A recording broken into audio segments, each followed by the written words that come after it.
just this newest one's intriguing me. It's just really relevant, Ant. Who did it better, Dak or Connor?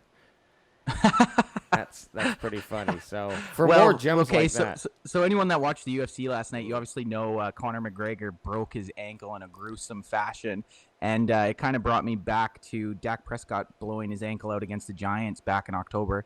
So I just threw it up. Who did it better, Dak or Connor? And actually, some people were giving me some shade, telling me I was classless, and I don't know. I thought it was kind of funny. Yeah, well, throw Alex Smith into the mix too. Yeah, you could, yeah. But man, that Conor McGregor injury was. Okay. I'm gonna say Conor McGregor did it better because that guy deserves his ankle fucking broken.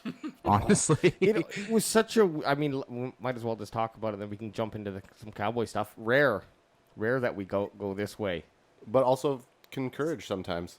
Can someone? So I saw it, but let's maybe break it down. How did the snapping? Break it down. You want to break it down? He kind. It wasn't. It didn't look like he broke it on anything. He just stepped back weird on it. Did you guys see it? I read. I didn't see it. Yeah, I didn't see it. But I was reading the play-by-play, if you want to call it that. And after the fight on the interview, Poirier said he blocked a kick earlier on and he felt it break. So that's what I think. Was saying I think that's what it was. He did it as a block, and then he stepped back on it after the fact, and then it just went. Yeah. I 100% agree with you. I think that's what it was. I think he's right. Yeah. I think that's what happened because you wouldn't break it just stepping back. It had to have happened. Exactly on like a blocked kick.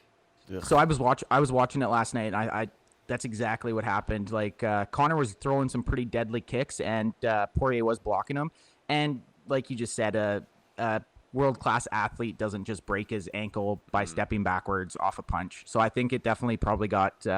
Snapped on a leg check, and then a world-class dickhead doesn't just snap his ankle, stepping back. Oh my god, he was definitely in. Yeah. The crazy thing with him after they interviewed, like these guys actually have bad blood with each other, right? Like they were after at the end of the match, like Connor, you couldn't even understand what he was saying. He was just screaming like a maniac and saying that he wanted to kill the guy, and he was sitting over in the corner like pointing at him, making gun gestures to his head, and like saying that his wife was like messaging him, and just the guy, he looked like a fucking idiot. It sucks because I was never on the Conor McGregor bandwagon in his heyday. I was always like, I just wanted to see the underdog always win. No, I never disliked him. I was like, oh, I don't want to cheer for the champion. I didn't like him, hate him. So the second now I'm starting to be like, oh, I'd like to see him return.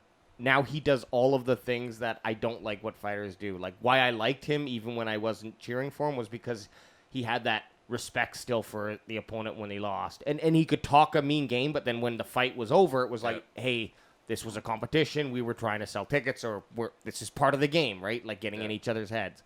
So to react like this, I mean, mind you, I leave out his fucking bus attack.